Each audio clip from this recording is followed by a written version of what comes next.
So I'm going to turn the microphone over to Brent. Thank you. Thank you.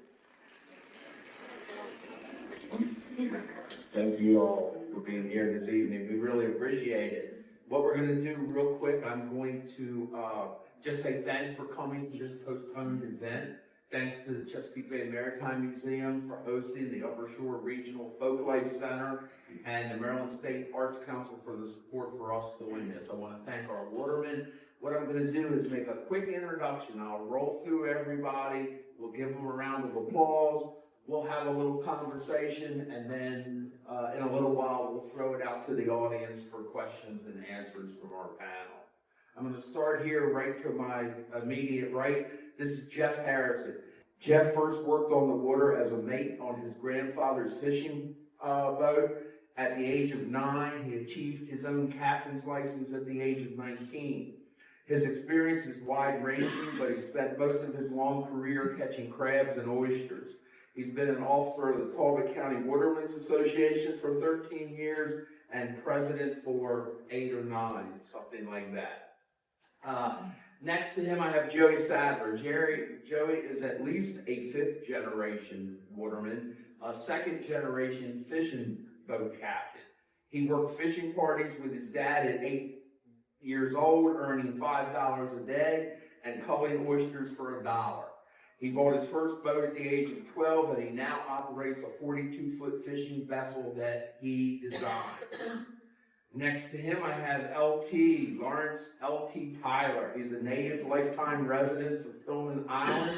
He's a waterman, a licensed fishing captain, a master waterfowl hunting guide. He's active in his church, and LT is a singer who performs live and has recorded his music. Next, I have Marcus Thomas. Marcus is a crabber, an oysterman, and a fisherman who has worked his entire adult life on the Chesapeake Bay and the Atlantic Ocean. He's the past president of the Queen Anne's County Watermen's Association.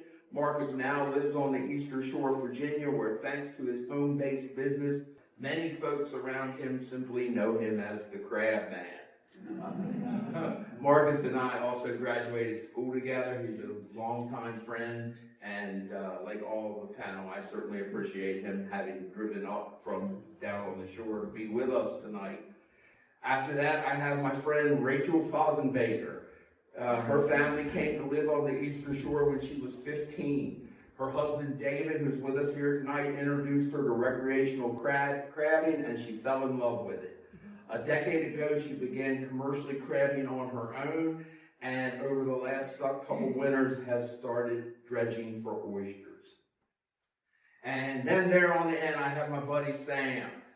Sam Reeder is when we do these panels, I always like to throw an out-of-the-box panelist in with us. Sam is retired from the Maryland Natural Resources Police. He retired in 1994 after almost 20 years enforcing maritime law here on the Chesapeake Bay, working from Tillman Island to Rock Hall. In his long career, he was known for his fairness and his understanding of both of those jobs' challenges. His job as a policeman and the waterman that he worked with. But he brings that unique perspective to that panel, and his point of view on the lives of watermen should be very interesting. So if you will, give us an applause for all of our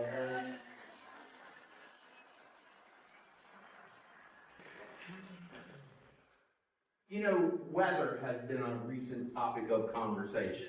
And these folks, their livelihoods depend on weather conditions, and freeze-ups can have a significant impact on their jobs. We've had a few freeze-ups over the years, including this most recent one. But perhaps the worst in most of our memories was that winter of 76, 77, where the temperatures were below 0 for 9 weeks, and there was up to a foot or more of ice in some places on the bay.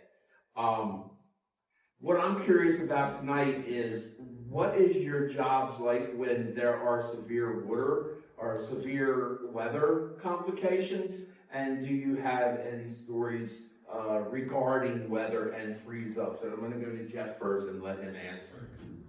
Thank you, Brent. Sure, and anytime that I talk about ice conditions, and I've been out in the ice a lot. I was actually there in 75 or 76, 77. The time I'm going to talk about is February 9th, 1979. And we had been froze up for probably a couple of weeks. And it was the first chance to go out. And when we have a situation back then, not all the boats had metal on them. There were very few fiberglass boats then. And so we would get other watermen invited to go along with us. My father had hauled his boat up, and we had actually put copper metal on the boat. I couldn't imagine how much that would cost today. I could not imagine. But anyway, we had metal on, so we invited 4 of our friends, well actually 3 of our friends, to go with us. It was me, my father Herman, my brother Rex. It was Bill Cummins, and it was Ellsworth Hathaway and his son Ed. And so we went out that morning. The temperature was 26 degrees. So it's salt water tends, in our area tends to freeze about 26, 27 degrees. And so it was basically freezing all day. We made our way to Change Point, a bar that we could hand towel on then. Now it's a sanctuary. We can't go there anymore.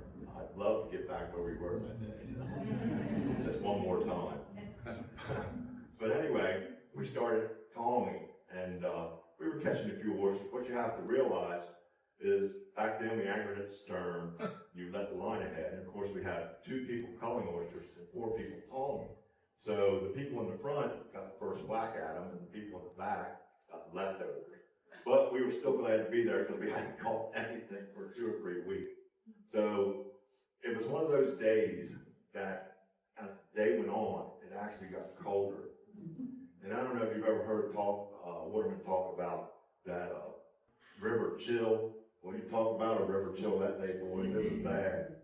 And so about 11 o'clock, and when you're towing in the ice, another thing that happens is big chunks of ice move along. Well, you know, you have to be still in order to catch an oyster hand towing. You can't be moving along. And so, you know, we had trouble with struggles. But anyway, we did come up with a decent day's work. We caught about 60 bushel or so, 6 of us. And we were headed in. And I mean, it was cold, but now it's 15 degrees by the time we got in. And so we were all talking about how bad it was and all this. Well, we happened to come up on this duck that was still alive, a canvasback, and there was a seagull picking on him. And Bill Cummins turned to us, he said, boys, we got it bad, but we ain't got it as bad as that. He was right about that. As I tell the story, or was thinking about it here, what I was going to say, all the people that I mentioned that I went to work with that day are not here with us anymore. So I could tell any kind of story I want to. That's my story. But one of the reasons I remember that day was because that was the day that the hay rust went down, and 5 members of one family passed away. Now they were in a boat that was one of the first fiberglass boats that was in Tillman's Island, and it was 50 foot. And it was supposed to be unsinkable, but that boat went down that day. And I can remember riding across the drawbridge that evening. My best friend was on that boat that day, and all I could think was, you know, please God, let him be safe. But as we all know, that wasn't true. And so it told all the watermen there, and it's interesting because that breeze that night locked us up for another 3 more weeks, and we didn't get out. But because of, you know, that one incident, no one wanted to go out. Everyone realized just how dangerous it is out there. And so when we did go out, we all took little thingies and things with us we put on our cap. But that's the story I always remember. Talk about working in the ice. That was the toughest, strongest boat, and nobody thought that they would ever call it a mayday. Do you guys all remember that? Do you remember that happening? Joe, do you have a winter story you'd like to share? Yeah, everybody sitting up here has a winter story here. As I'm looking out in the audience, I see many other watermen, several other watermen out here that are all have gone through it or experiencing it now too. So, but yes, anyway, when we first got married there, that was 76, 77. We had a had a son, little Joey. So we just got married, so we had house rent, truck payment, boat payment, along come to freeze up, and my boat did not move out of its slip for 2 months. So we were actually cutting holes in the ice with chainsaws, trying to do anything just to catch fuel, just make a living, pay some bills. So you guys would cut holes and hand tone through the holes? We had it was my father, myself, and many other watermen in my area, up Cal, and we were cutting holes in the ice with chainsaws, crawling through the holes. Eastern Bay, is that where you all We were? were right there south of the Narrows, in a place called Muddy Creek. Mm-hmm. So that's where we were working out there. But it was other guys around doing the same thing. Just anything they could do to make a living, just to pay some bills. LT, any memories that you want to share? First of all, I'm gonna shake this man's hand right here. I thought I knew every DNR officer, but I really didn't. I never got a ticket from you. Good job. The day ain't over. You probably got no ticket book in the back. I've got some pictures here. I'm gonna pass them out to you all. You can pass them around. This is from the Star Democrat, and I saved everything in 1977 that I could save. They're all dingy now. I've had these laminated, but I still got some up here too. That was what the bay looked like in 77, pass them around. One's a lighthouse there, Sharps Island Lake, the reason why it's leaning. Sharps Island Lake was in upright position until 77. And when the tide gets going, and you get ice 2-3 foot thick, it takes a toll on things. I'm gonna go back to what Jeff was talking about, 79. A few days after the hay rush went down, there was a cutter that came into Tillman from Ocean City. And the name of the boat was named Tackle. And the commander on the boat allowed my dad, who was actually working Tillman Island Bridge. This bridge is right out front here. He was working that bridge, and he had a couple of days off. But he, as a commander, if him and I could get on there, he said, "I'm going to allow you two guys and nobody else." So we tried to get out to the bayside, and he ran aground and couldn't get out. It was a good sized cutter. He finally went out the next morning on the eastern side and went all the way around Sharps Island and went up to where he thought that boat was at. And of course, the technology that they have nowadays, machines and stuff, the only thing that he had was an old chart. Remember those chart that just pulled out on paper? We got up there to the coordinates where he thought it was, and when she sank, she went right down on a 55-foot edge, and she was standing up because she had her air pocket in the top. 2 foot of ice, and he kept breaking her hole around. And finally, I saw some fishnet corks pop up. And I rapped on the door and I said, "There, she's right there." And I got a couple Coast Guard boys to grab a line and put around all these corks. And they had a little set of what they call a davits. It would, like they were going to pull a buoy on the boat, some kind of a big buoy on the boat. And 2 of the boys started hanging. And one of the boys, it was on the boat, came up in the net. And I hollered and I said, "Get a knife and cut him out of there." And I'm telling you, the power of ice, that Coast Guard cutter was all steel hull, but that tide got going and that ice became lively. And I kid you not, walked up the side of the boat and came in the boat. And the commander got scared and he said, "Let him back down. We'll get him later." Well, I got mad. And we let him back down, and we had to get out of there because the hole closed up that he had created. And we never saw that boat again until that spring when they finally got it up and put it on a barge out of Baltimore. But nobody ever knows whatever happened. The boat never had a scar on it. Everybody thought maybe he ran into something, but he did not. And somebody said, well, he backed the boat under. She was heavy from ice from the day before. And had a lot of net on the boat, had some fish in the boat, and she just heavy. And this is my theory. I think a ship went up the bay and the wave from the ship, the sea from the ship went underneath the ice. And he was backing up trying to get the net up. And I think a wave, when it come out from underneath the ice, it's like a tidal wave. And I think it just walked in the boat. And she just sat there for a minute before they could get herself straight. I think she just went down backwards. That's my theory. But yeah, that was cold. 77 was cold. And 77, Harris Creek was froze with 3 foot of water. But there was one hole on a bar called Seth Bar.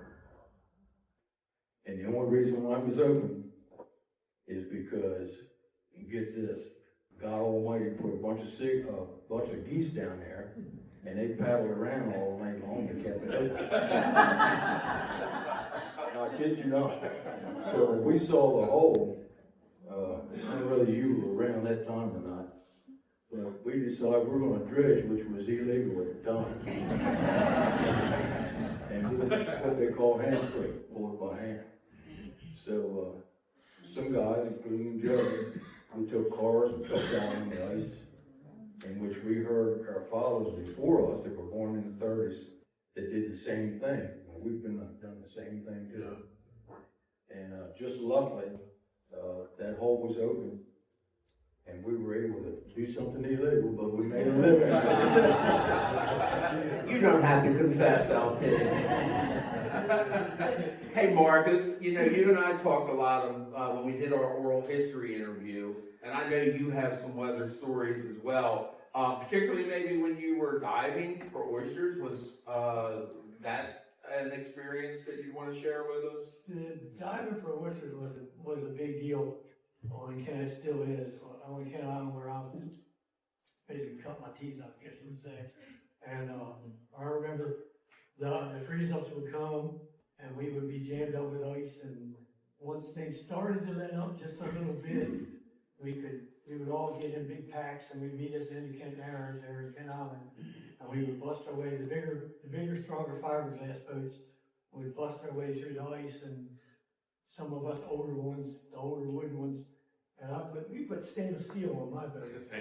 They either put stainless or copper on it, didn't they? Yeah, we had stainless steel on my boat, so we could work in the ice. And I remember that one particular year, the only place that was open was the south end of Parsons Island. And it was about 10, 12, 15 of us. And we had busted our way down there and got into some open water. And thankfully, we all got our divers overboard. And we managed to make, I think we caught 20 bushel that day.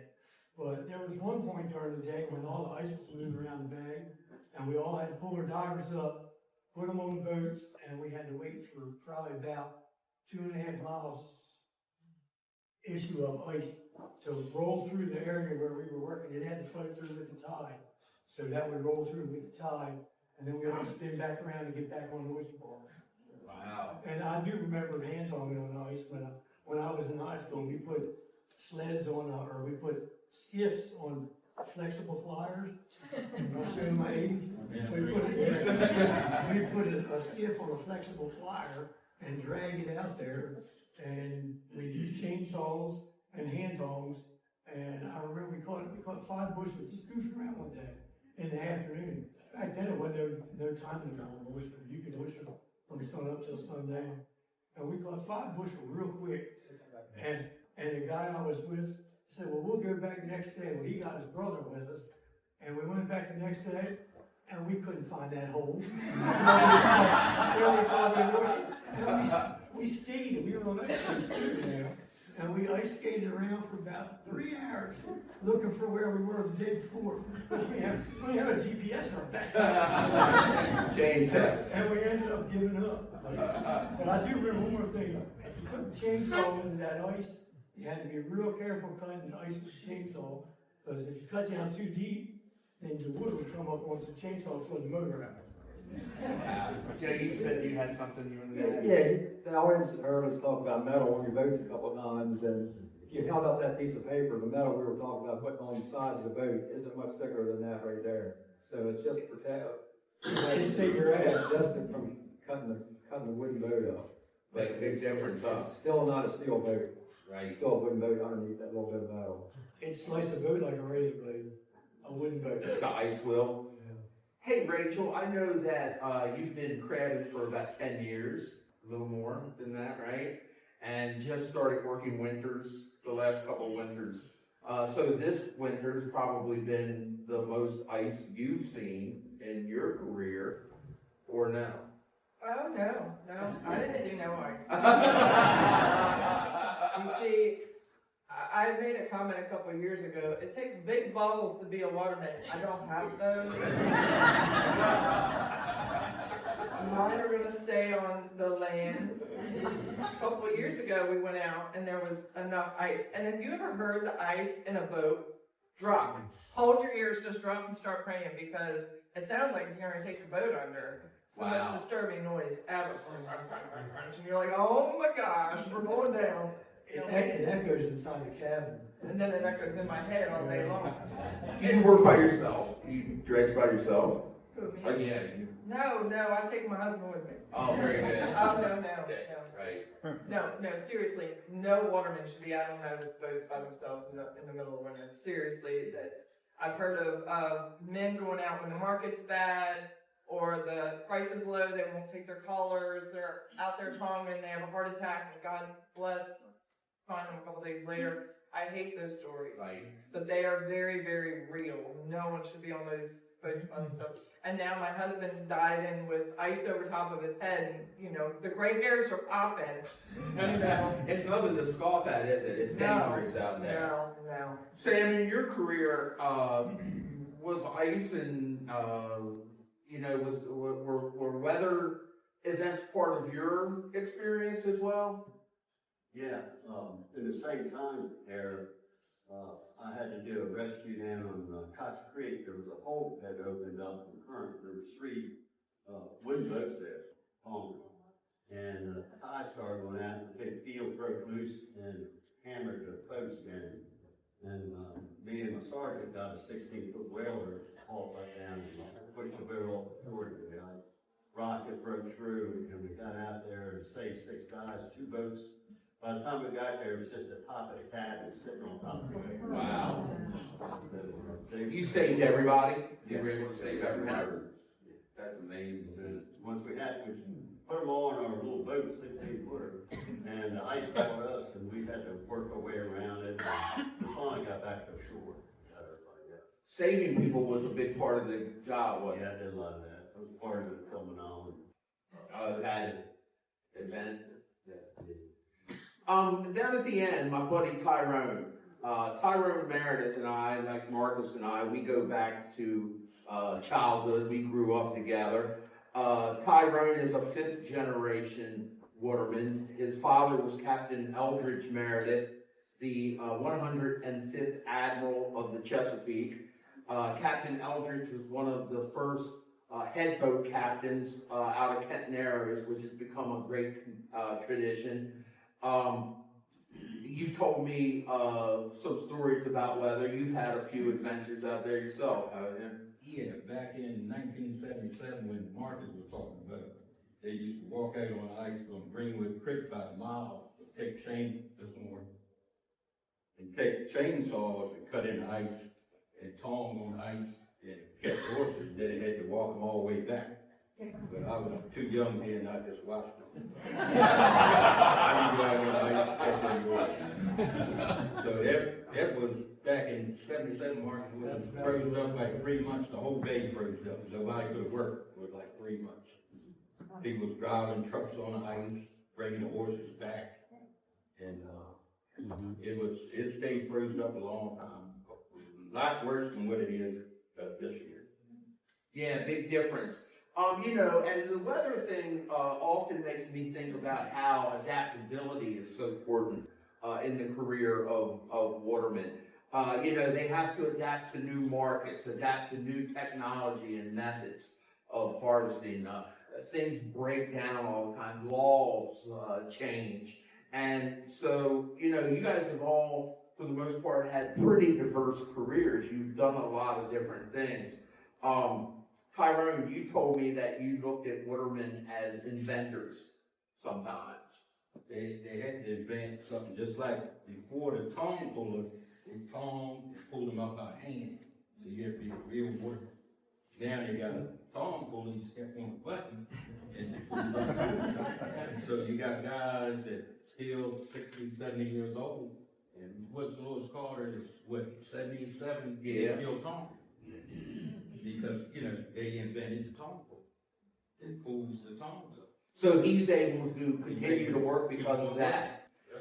And I'm asking this to all of you all, in your opinions, the technology has changed, right? Does it make it easier, harder, your jobs? Like, what do you think, Jeff?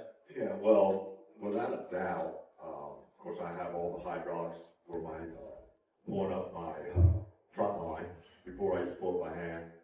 Back then you only had 4 coils because you didn't want to have no more because you had to pull it by hand. Now people got 6, 8, 10 coils a row. But also, and of course I got power dredging now. That came in, I think here in around 2009 or something like that. And I would not be hand towing, well, I did go hand towing last year, but I wouldn't be able to do that anymore. So I'm able to go to work because of power dredging. When it first came out, personally, I was a hand hauler. That's all I'd ever done. And so I was kind of against power dredging. I thought it would, tear the bottom up. You've all heard it, I'm sure. They catch everyone. Well, believe me, people, after doing it for probably 10 or 12 years, that is not true. Today, I worked in some areas out in Chesapeake River, out off on the mud. And it's amazing what is going on out there on our bottoms now. It's power dredging. It's not just big oysters. There's oysters of all sizes out there. There's probably more oysters licked that are no bigger than a quarter, maybe hundreds, and even in places, thousands of them. So some of the technology, sometimes you look at it, of course, it's maybe be able to do it longer. I'm going to be 68 in a couple of weeks. And I probably will hopefully do it for a few more years until my late in life child gets out of college. A couple more years back, and maybe me and my wife out there, can do a little bit less than what we've been doing here lately. So, another thing too, it's not really technology, but a new thing that we've adapted to, which is something that all watermen would probably revert back, was baking up your trot line with clams. I'll tell you, whoever come up with that, and I think it started up your ways, guys, I'm not sure, up Ken Island or something there. But boy, that is the worst thing that ever happened to frontline crabbing. How so? It takes probably twice, maybe 3 times as long to bait up a trot line. So that's one of the ups, is waking up, taking up, and baiting up. Well, baiting up became a whole lot harder with that new advancement. What was the reason for, because I guess we used to use full lip and... When we started out, we used eels. And, you could catch your own eels. They were, when I first started, 25, 30 cents a pound. You had guys that are watermen, that's all they did was eel, and they sold their eels crab bait. Of course, they sold some of the bigger eels as live eels, and they went overseas. But then eels got hard to get. What happened was, they were shipping them over to Japan, and they found out that if they bought all the eels, even the little ones that we were using for bait, they could grow them over there, and they didn't have to buy the big ones from us. So we switched then to bull lip and chicken neck, which I didn't think much of chicken necks. It's kind of hard when you're baking up a chicken 6 days a week and then go home and have some fried chicken. It's not quite the same, believe me. So I wasn't a big fan of chicken, and I used bull lip and veal lip a lot. But then here lately, when the clams come out, if you don't have clams on, you don't catch any crabs, guys. It's unreal, the difference. even to a point now that they're using them, they started using them in Virginia, and now they're using them as far down as North Carolina. Yeah, so it's a really good bait. Thank God we have some around. I hope you have some this summer. Are you clamming? Any clammers here? No clammers? No. Any of y'all have any thoughts on this topic that we're? I think we've ruined the crabs by giving them some kind of special menu here. Well, the crab. They're particular. And it's small and red, they got choices, man. That's it, you're right. So the other thing I always like to talk about when we have these are mentors. You know, dads, grandfathers. Most of the folks here have had someone who have led them along and helped them in this career. Marcus, I wanted to talk to you a little bit about, there were some names you told me, Joe Marotti, Jerry Orr, Captain Sonny Nash, Ted Lee. Any of those names ring a bell or anything you want to tell us about any of those folks? Absolutely, they were all living legends in my mind to the Kent Island area. When I grew up, my stepmom's here. She remembers Joe Marotti. He was only a couple years older than me. He taught me everything I needed to know about crab pot. He was not shy about telling you what you wanted to learn. And he was 21. Second mate was 19, and I was 17. And man, we would crab. Didn't you tell me somebody that was Tommy Norman? Yeah, Tommy Norman run my boat for me. He would run the boat when he was 12, 14 years old. He would run the boat and I would pull the pods. That's awesome, man. So you were mentored, but you were also mentoring. I don't know how much I helped him. Did anything stick? I know this. I know he's retired now and I'm still working for him. You learned good, bud.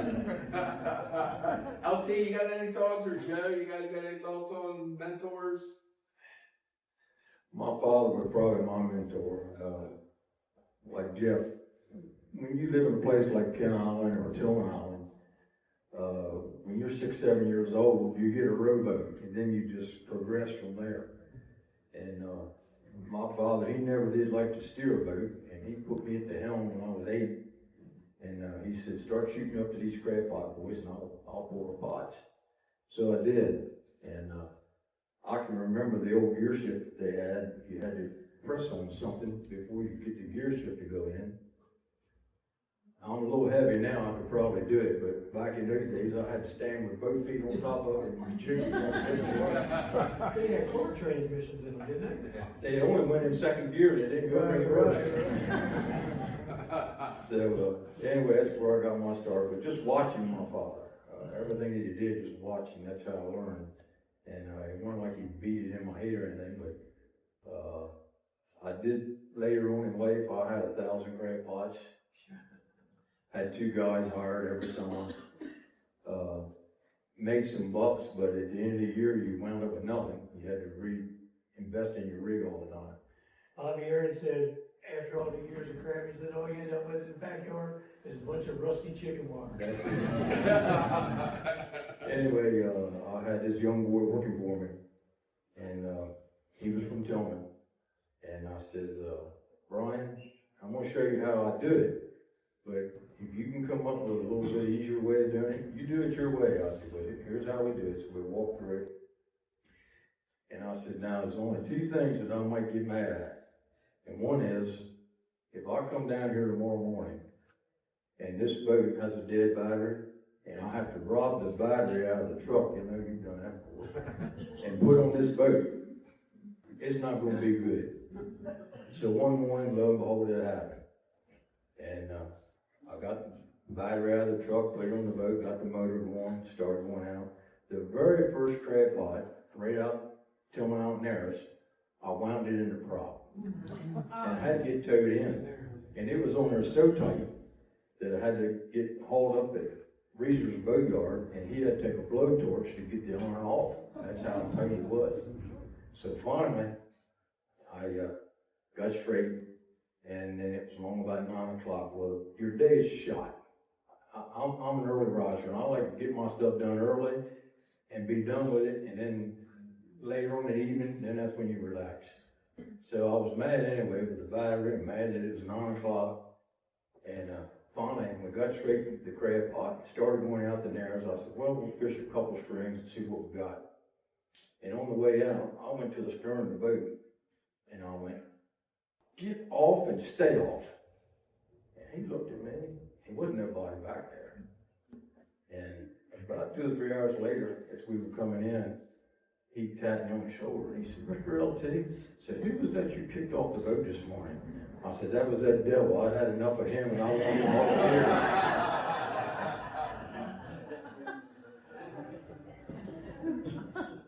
You're talking about making the money there.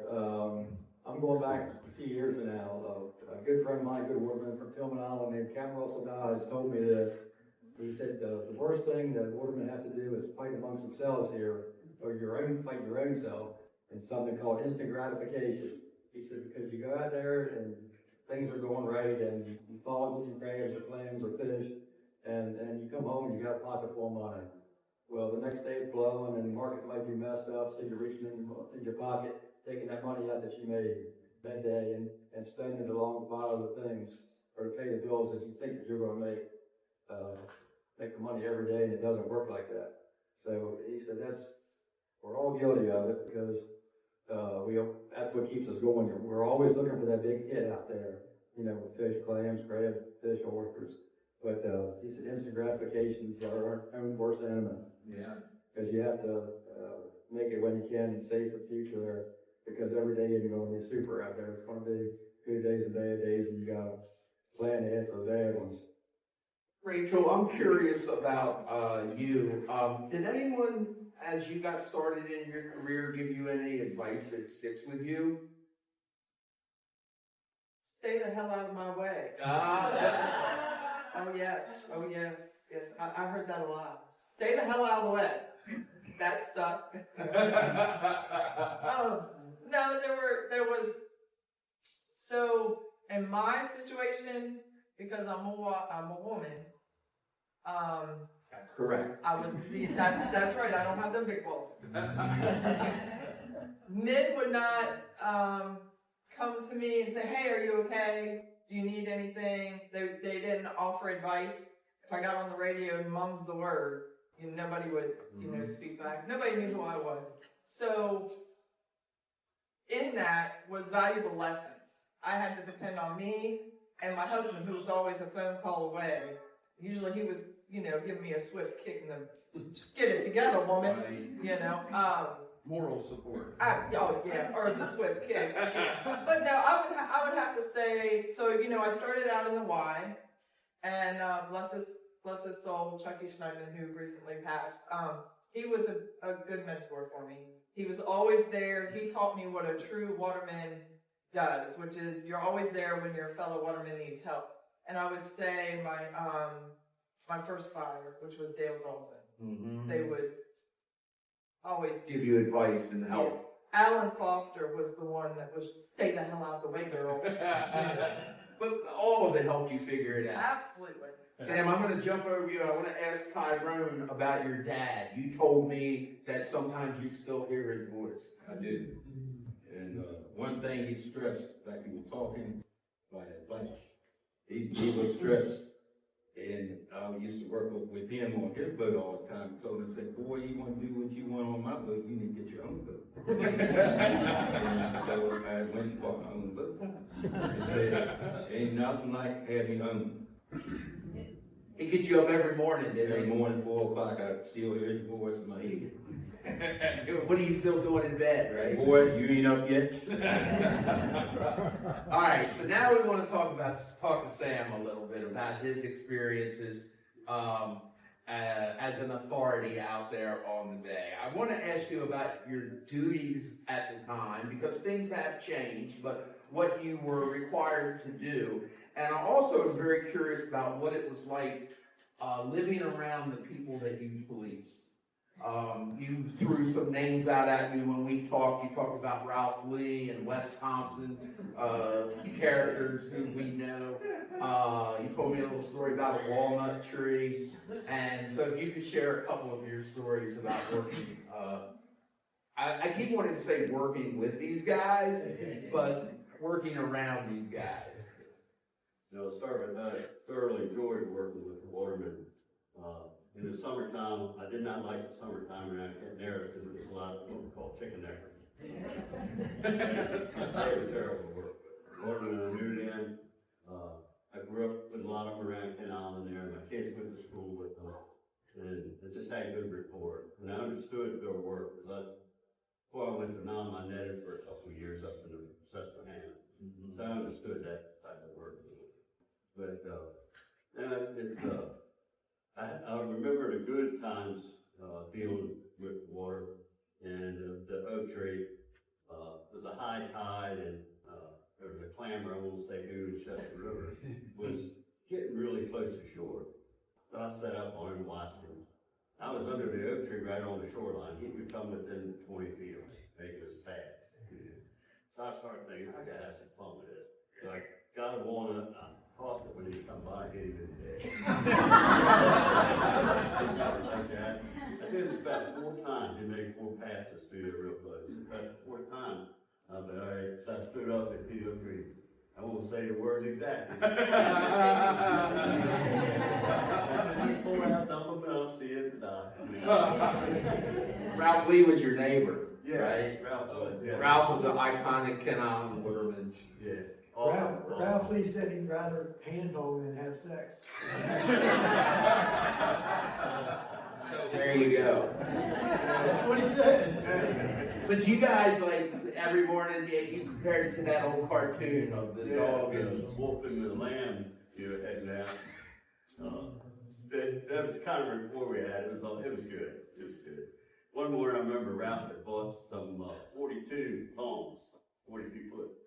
And the front end was almost touching the road on the truck, and the back end was almost touching the road. He took it down and put it. And I saw him later on today, and I said, Ralph, what's those big tongs? He says, they're in half now. They like to kill me.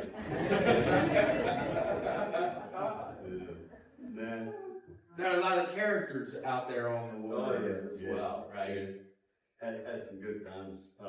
Wes, I saw him crabbing one day, and he was going sideways in the wind drifting across the Chester River. So I knew something was wrong, and whenever he's sitting on top of his cabin, you had to go Wes. And like this, you know, Wes, you got a problem? He said, nah, if you can figure out how to put that piston back to the side of that block, put the oil back, you'll be fine.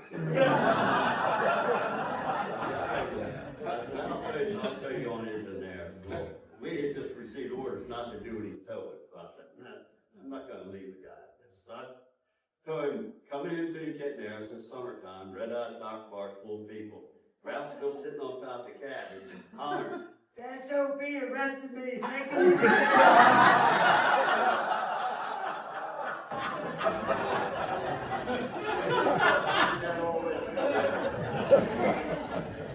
And he told me about Bruce Corsi throwing eels at people. Chicken necks. Chicken necks. Yeah, it was hot summertime. I got a call, returning there. Somebody's throwing objects at them. Hauled up back in there, and here's Bruce anchored under the bridge in the shade, rebaked his line. He's throwing the old rock with the sailboat.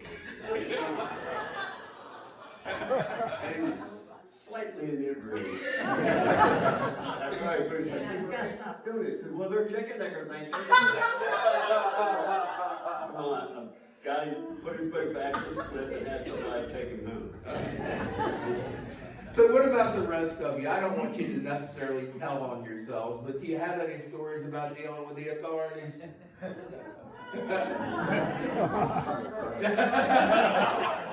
Yeah, you look like you had something. Anyway, Joe Jones, God, bless his soul, because he was a really good officer. Anyway, we were hand homing. At that time, we were allowed 30 bushel. And we put them in a pile. We didn't put them in baskets like we do now. And so you had to kind of guess what you had. So anyway, when we got done, there was maybe a bushel and a half or maybe 2 left in the boat. And he said, you got to put them out. I said, I'm going to confiscate them and take the money from them. I was going to say leave them there till tomorrow, we'd have to start. So, and that's how we used to do it, you'd go for a little bit, you'd leave them at the boat, you couldn't sell them. I said, Joe, come on, he said, nope, you gotta put them out. So when we sold them out, we had 3 bushel. So he got his money, and at that time, my wife was pregnant. I said, Joe, I was gonna name my son after you. He's not gonna be Joe Harrison, he's gonna be James Harrison. That's what I named him. Joe? All right, here goes the story. At the time, we were catching soft-shell clams, and the limit was 15 bushel, and at the time, we were using bushel baskets. Well, the boat I was clamming out of was only a 32-foot tug stern that was built right here in Talbot County. So, with 15 baskets around the boat, it was a load because I'm putting a couple baskets here, a couple baskets there to make room on that small boat. Well, we have Keith back there too. He was selling clams there too, selling for Ray Jones Jr. And he gave us an order of half bushel baskets. So that night I had 30 of these half bushel baskets placed around this boat. And off in the distance, a half bushel basket looks the same as a bushel basket. Well, I've got 30 baskets around this boat on the way in, and I'm buzzed by the DNR police airplane that they were using for law enforcement at the time. So when I get to the dock, I'll pull up to the dock, and out steps Sergeant Freddie Murphy. Comes over there to me, and he sees all the baskets there. And the plane flew over me, they thought that they had me for over the limit of 30 bushel. And the limit was 15. But when they got there and he seen the baskets were only half bushel baskets, he let me go there. But that was a funny time there. You were close there. I was close. LT, anything you want to confess? This is your opportunity, man. I will say that way back in the days when you used to haul, some people in here know about seed oysters. Maryland had a program implemented where they would, land fellows would put the shells out, and then the oysters would spawn and catch on the shells, and then we would move them. When you got to Kent Island in those days, those old Kent Islanders, they would make you anchor the boat up. Me and Jeff was in the boat, and we had a couple hundred bushel on the boat. They would make you anchor up and shovel the things overboard, make a pile. Well, the oysters didn't have room to grow to be round. They grew up like bunches of bananas. And I'm going to tell you they were that long. I'll be 74 on my next birthday, so I guess I'm the oldest other than you up here. Got me. But in those days, Campbell Soup Company had, in North Carolina, they had set up that they could steam oysters open. We couldn't do it in Maryland at the time. You couldn't steam them open. And that was the only way you could get the oysters out of the shell. I mean, they were real long, about a foot long and about that wide. And they steamed them open, put them in hot water, come out on the other end, and they would pick the oysters out sideways. Campbell Soup Company, that part of the company went out of business. In fact, it was on Route 17 in North Carolina, and I've been by it many times, and all that equipment's out in the field, it's rusting to pieces. You could go to the Acme store and get oyster stew in a can at that time, only because of those oysters. But you didn't even need to sort through them. They call it culling, but you didn't even need to sort through them. I mean, they were just like bananas. You could actually tong the oysters in the boat. They were that clear. No shells in them whatsoever, no small oysters in them. And they were just clear. And when the lawman would come alongside of you and he looked down the boat and he saw that you were tonging them in the boat, you didn't even sort through them. Keep her going, he said, they knew you stop here. So they were just all legal oysters. But if it had not been for Campbell Soup Company, we'd have never got rid of those oysters. Wow, that's interesting. Rachel might be a little shady. No, I'm just teasing. Marcus, Tyrone, law-abiding citizens, known them all my life, vouch for them. But do either of you three, before we toss it to Q&A, have any thoughts about the Marine Police? Okay.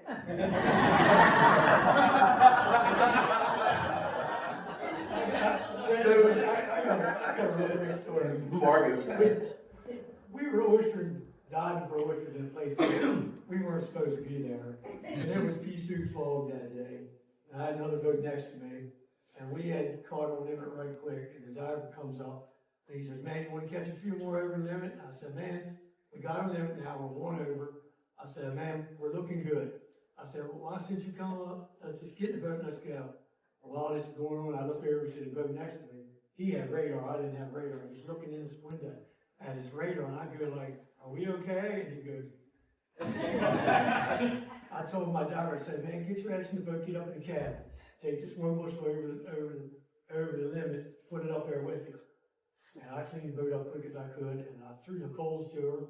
And when I threw the coals to her, I jumped him in the cab and said, man, we're good to go. And I looked down at the compass, and I'm going north, and I need to be going south.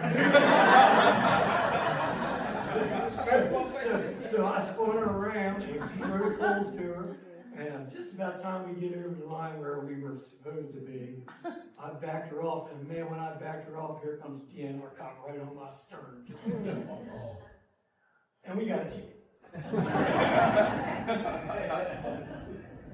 So, I certainly have enjoyed this conversation, but I do want to open it up to you folks in the audience. Are there any questions for our watermen?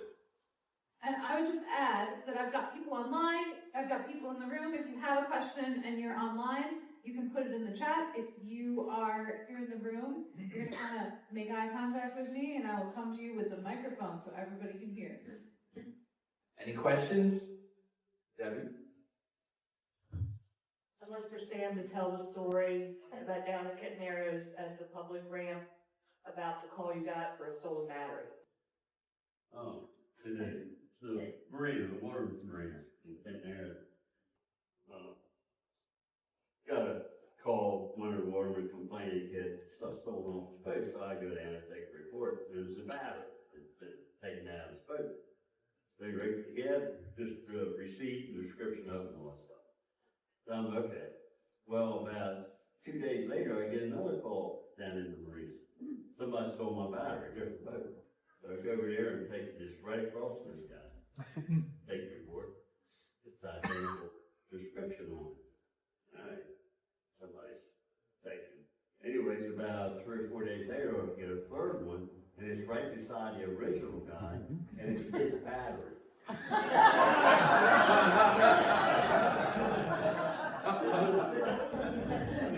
whole place was moaning after that.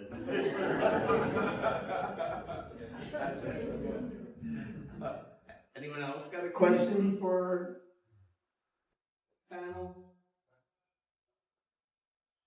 So we live on the miles, and every once in a while I look out and have seen as many as 5 guys out there tonguing away, or maybe ladies, tonguing away. Just kind of curious, how do folks kind of organize themselves when you've got multiple boats in a very, very close location? I mean, I thought they were touching.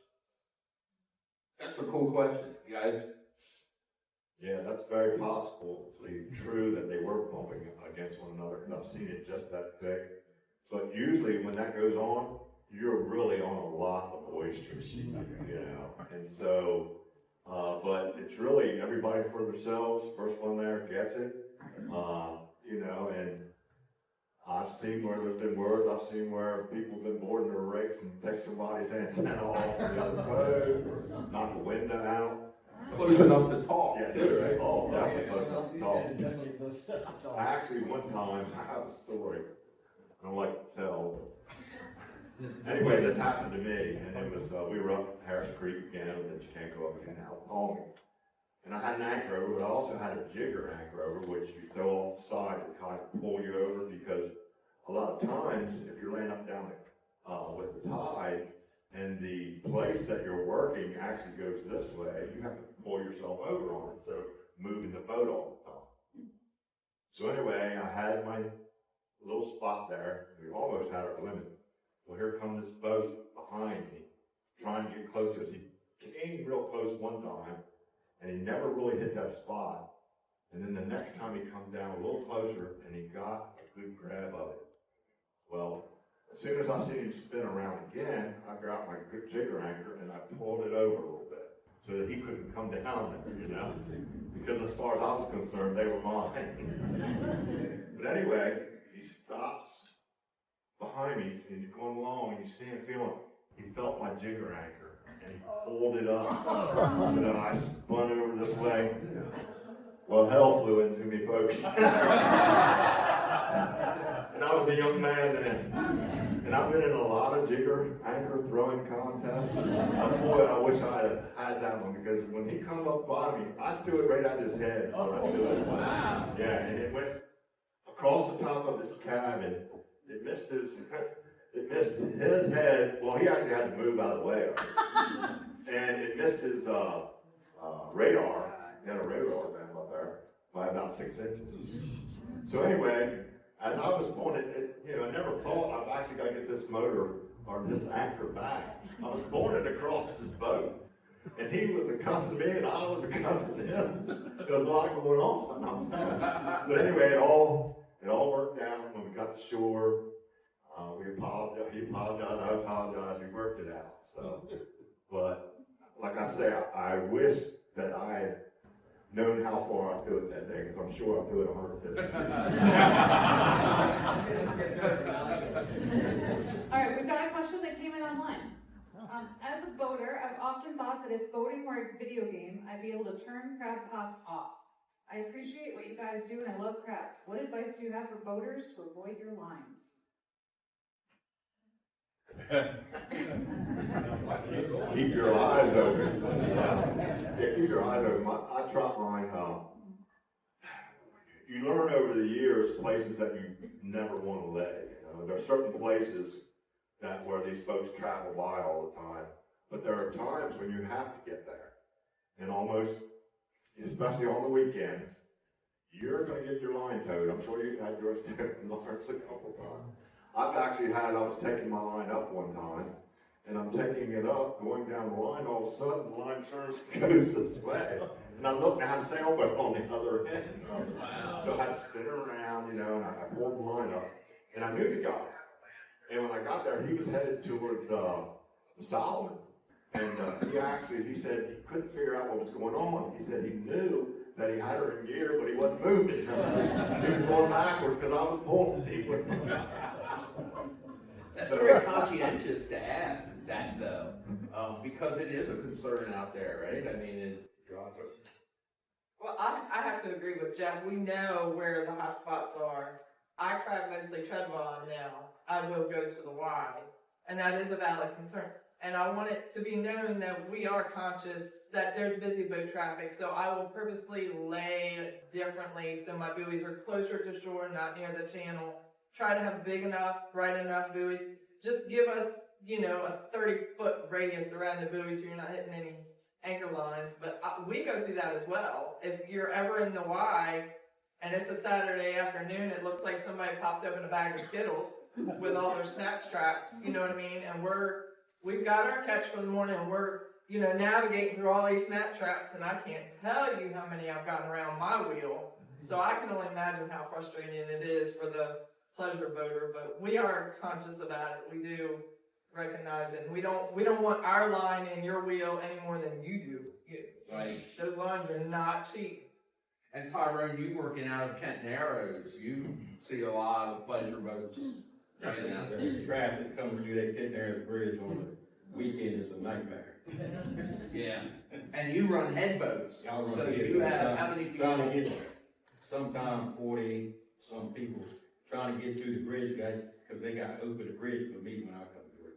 And their safety is Yeah. on you, right? Like all those people on your boat, you have to be very aware. Yeah. I saw, yes ma'am. Yes, I'm born and raised from St. Michael's, and U-77 was my junior year, and my classmate T.R. Cummins was on that boat when, the fire went down. Who said they were related to them? No, that was my best friend.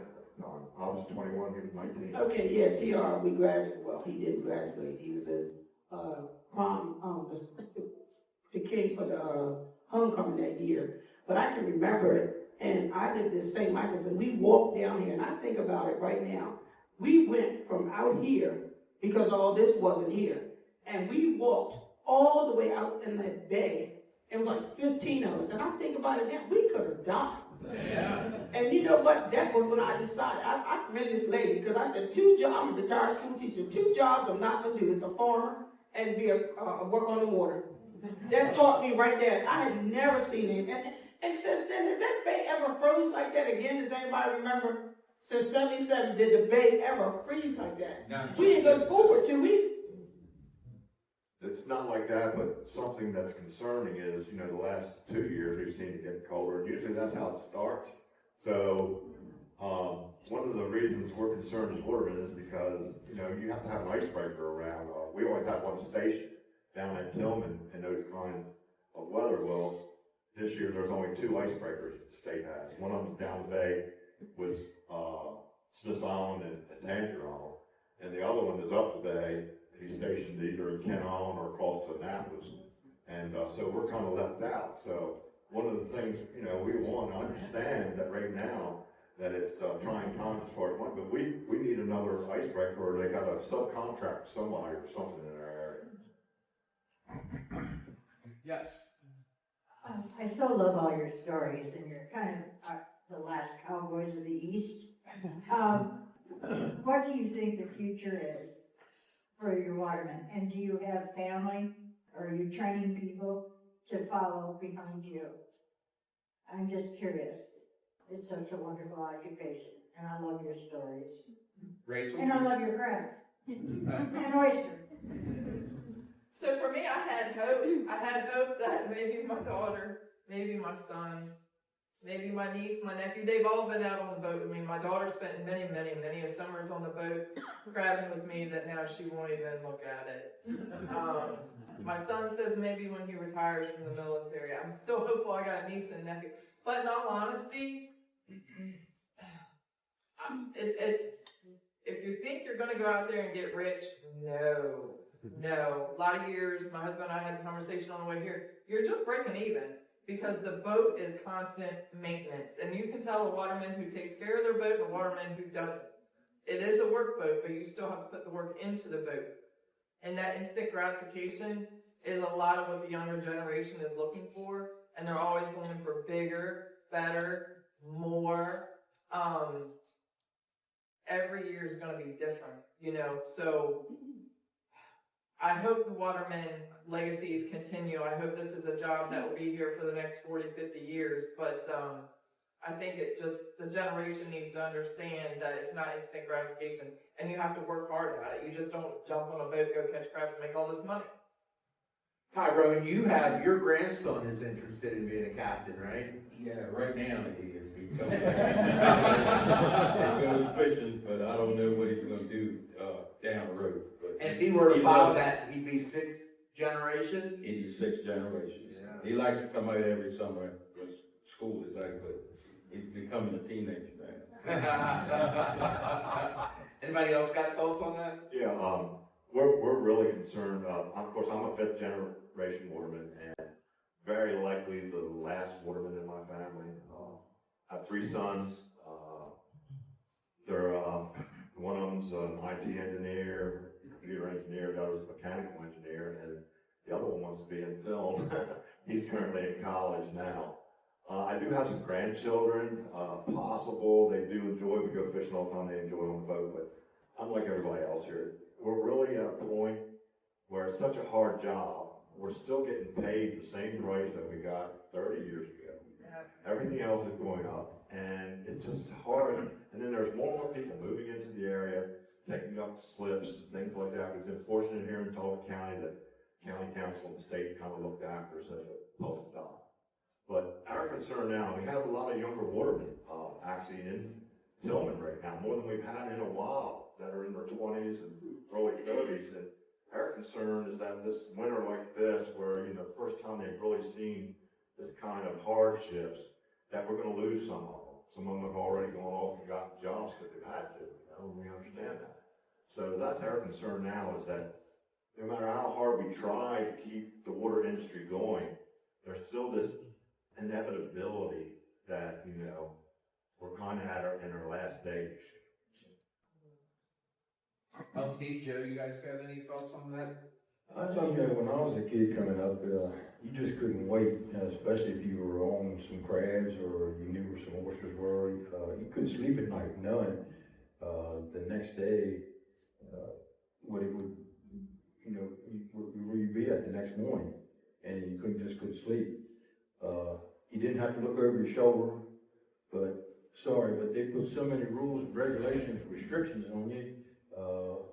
When you leave the house in the morning, you're looking over your shoulder thinking, what in the world have I done wrong already? And that's one of the biggest things I'll say. It's not an enjoyment anymore. I know he likes to dip crabs. He's the only one that still dips crabs by hand. But he docks his boat next to me, and he gives me some crabs once in a while. So I gotta treat him good. He also tells me some good, and he tells me some good fishing holes too. But yeah, just rules and regulations, restrictions, and then old guys like us, there's no young guys. I will agree with Jeff that it is some young boys and gentlemen that's trying to hang on to it. But if it wasn't for their wives being a nurse or a bookkeeper or something like that, making some good bucks, they would be off the water too. So it takes both the household to keep them going. And but it's And a lot of times those spouses have the benefits that's right. that you guys don't have access to. But Chesapeake Bay has been good to me. I'll tell you what, you folks out there, when you're looking at this guy, you're looking at a blessed man. My wife and I have been married since 1969, and I'm still with the same woman, believe it or not.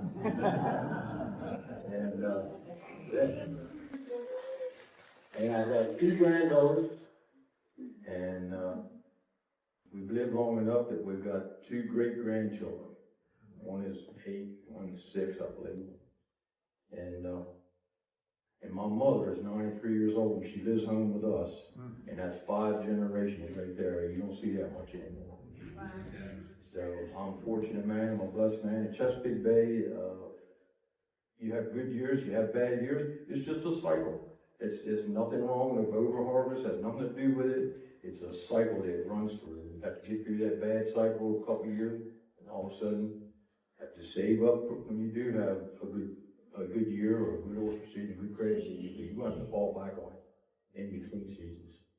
But yeah, I'm a blessed man. Joey, you've often told me, you talk a lot about how it is important to have that other person in your life to give that support. Oh, absolutely. You sat right here in the front row. I was the babysitter.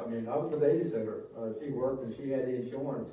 And my son and my daughter grew up with me on the boat. I carry them on the boat as babies. As other watermen in this group right now, they've done the same thing to their children.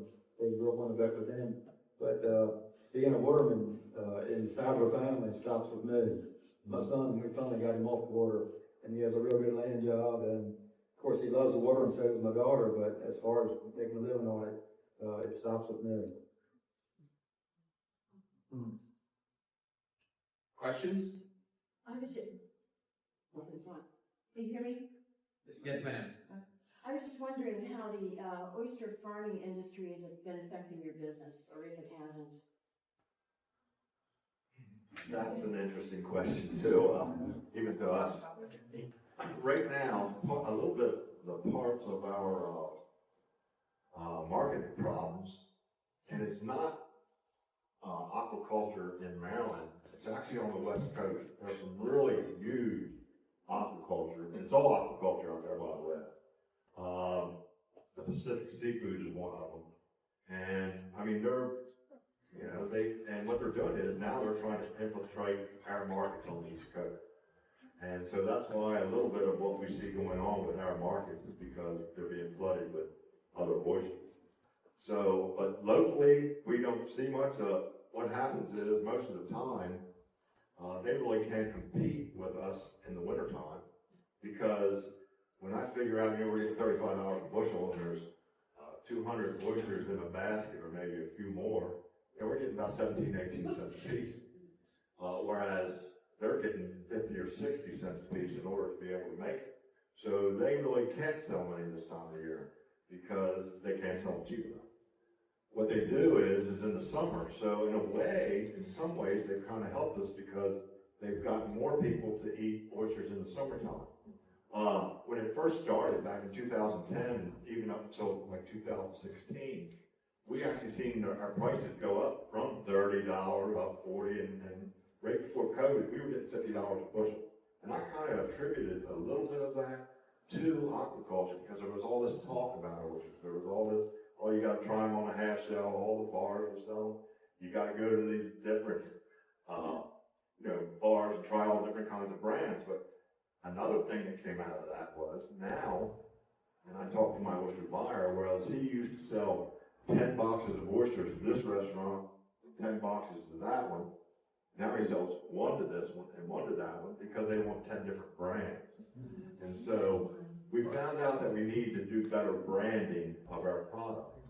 We try to say wild caught, but that for some reason has a tendency to not be good for Chesapeake Bay for some reason.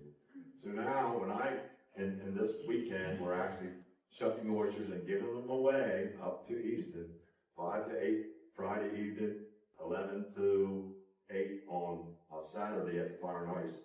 And anyway, we're branding it. We're saying they're Bay raised, wild caught, Chop Tank River oysters or whatever they are. So we're trying to brand in a sense because everyone that comes up and gets an oyster from us now says, what are they? And that came from aquaculture. What's their name? What's their brand? So Branding's become very important. Yeah, so branding is something that we're working on going forward. We haven't quite got there yet, but we're trying. So this is really for you, Jeff. You mentioned a couple times when we were sharing that there are places that you used to harvest oysters that are now sanctuaries and you can't go. And I learned from you that actually in the places where you do harvest, the oysters do better and come back more. So my question is anybody in Annapolis listening to you? And is there anything that the people in this room who care can do to help you? Things are changing in Annapolis for us. First off, they used to talk oysters because they're one nine, and you'll still hear 1%, 2%, 3% of, historic, whatever, And, but what's happened is there's plenty of oysters out there now. I think the last article I see there's 3 times more than 2002 oysters in the bay. And like I say, what we're seeing over the last 6 or 7 years, there's no stopping it. It's something going on out there that I truly don't understand. I'm always amazed with what the bay itself can do on its own when it's, when things are done properly. So what we're doing this year, we actually have a bill in, and I'm also on the Oyster Advisory Commission. We have a bill in, and at the Oyster Advisory Commission, we're talking about what to do in underperforming sanctuaries. First off, it took us 2 years to decide what to call these sanctuaries. There are sanctuaries that aren't doing anything. There's 51 sanctuaries, and there's like 44 of them that are either staying the same or going backwards. They've been closed down for 16 years. And we actually have a bill in, it's 3 areas that are sanctuaries, and we're trying to get them open for harvest so that we can go in and do what we do everywhere. For the last 16 years, these places that we used to work that absolutely have no oysters in it, we used to go out there and we would plant shells, and we would work these places, we would keep shells up all the time. So what I try to tell people is things are changing now, and they're finally, it's kind of hitting them in the face, after a while you keep saying, oh no, it's not working, what you guys are doing, you're dredging your kitchen, everyone, all this. Well, guess what, folks? That's not happening. And now it's finally coming to light to everybody that you can't even deny it. And that's why right now, no one talks about oysters. When we go over there, they don't talk about oysters because we got money. And now they talk about crab, or they talk about rockfish because they have a problem. So, yeah, oysters are back, guys. All we need to do is to brand them and get people to eat them. And maybe we would see Watermen for a lot longer than the next 40 years. Does that play into like the cycle that LT was talking about, or I think so, and they're even talking this year that conditions will probably finally be right, because it seems like anytime we've always had really cold weather, that we have a good rockfish spawn. So it's going to be really interesting to see this year if the spawn goes up, because that has been a problem with rockfish, so. Anyone else? All right, let's say, last question here. I guess you're in trouble. No, not you. Anyway, I've had discussions with you in the past, and I've heard of your stories about fishing the Atlantic and then the other types of fishing that you've done out here. And all you gentlemen here have been here specifically in the bay. But only you can answer this question. Compared to your fishing experience, the Atlantic versus the Chesapeake Bay, what do you find more favorable to you? Definitely the Chesapeake Bay. Atlantic Ocean's there's just too much stuff that can go wrong out there.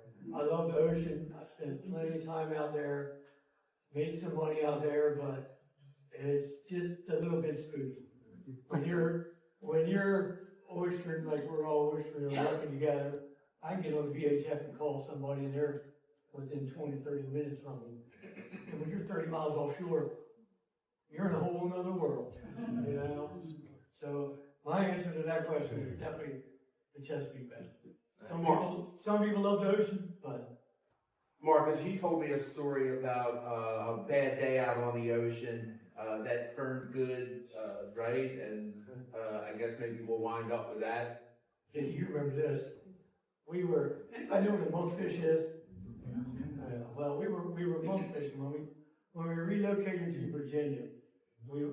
After crab season was over, I signed on a boat called the Shogun, and we were monk fishing out in the Atlantic Ocean. And we had set our nets about 20 miles offshore. I guess there was four separate nets, about 1,500 feet each, and we had set them all around 20 miles offshore. And we went to fishing a couple days later, and there wasn't many fishermen. So we took half the rig and we run it out to 30 miles. And we went back to them a couple days later and fished the ones out in 30 miles. And the ocean had laid down flat, it was in good shape. Just a little groundswell.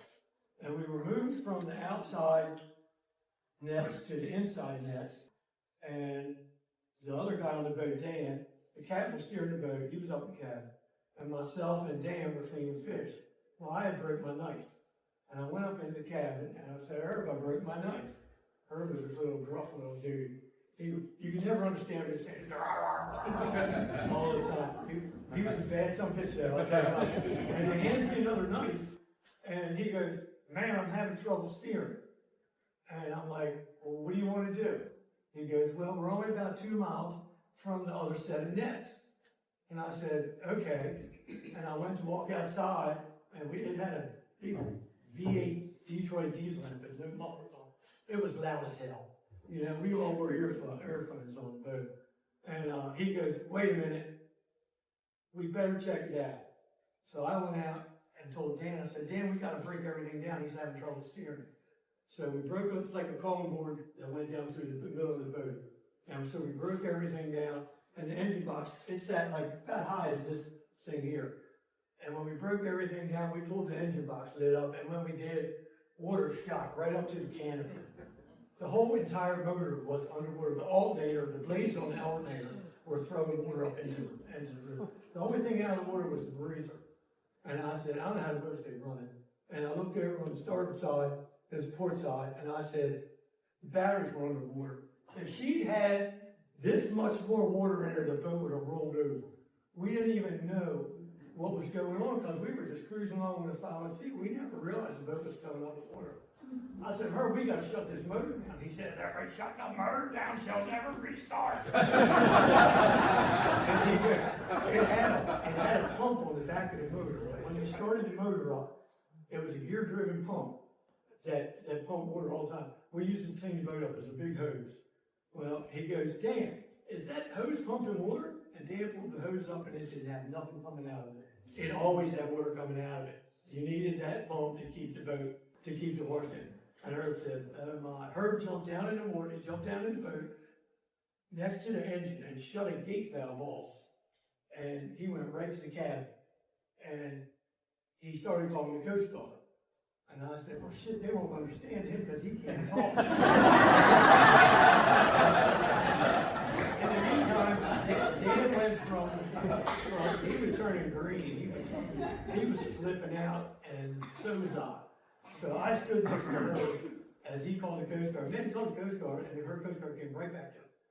And I made sure that standing next to him, that the Coast Guard understood the numbers, the longitude and latitude of where we were at, and they said, "We got you." And then they started asking more questions. I went down below in the cabin and started handing survival suits through the window at that point.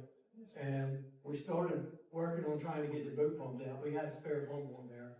And believe it or not, Herb goes, "Are we catching it? Are we winning?" And Dan goes, "Yeah, I think we are." Wow. And within, this is an honest God's truth, within 39 minutes of us calling the Coast Guard, we had gotten the boat pumped out, pretty much pumped out, and the Coast Guard came out of Chesapeake and were on top of us. They were doing maneuvers right outside the channel there in Chesapeake Harbor. They were out in the ocean. They were doing maneuvers. And they got to us in 39 minutes. And they also flew a helicopter out of Atlantic City. I never saw it. Dan said he saw it. And just about the time we got all that straight is when the Coast Guard was right on top of it. But it was a very, very close call. And Herb and I would drink a beer on the way in, right? When I first got on the boat, I said, "Herb, is it okay if we drink a beer?" He goes, "You ain't gonna get all messed up on me, are you?" And then after I worked with him for a little while, I wasn't gonna get all messed up on him. So the Coast Guard followed us the whole way in, right? And Herb goes, "God darn, I'd like to drink a beer right now. These assholes weren't behind me." and Dan says, "You mean the same assholes that came to save our lives?" Thanks, Marcus, I appreciate that. So thank you all for coming this evening. We really appreciate it. I always love the opportunity to let these folks share their stories with you. We appreciate you making the effort to come out and listen. And I just want to say thank you to the Maritime Museum for letting us do this.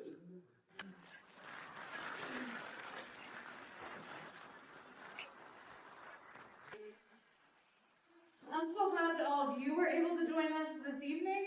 We have this recorded, so I'm glad that this will live on in our collection as an oral history that we recorded live this evening. I'm glad you were able to be a part of it, and I'm incredibly thankful to all of you for participating.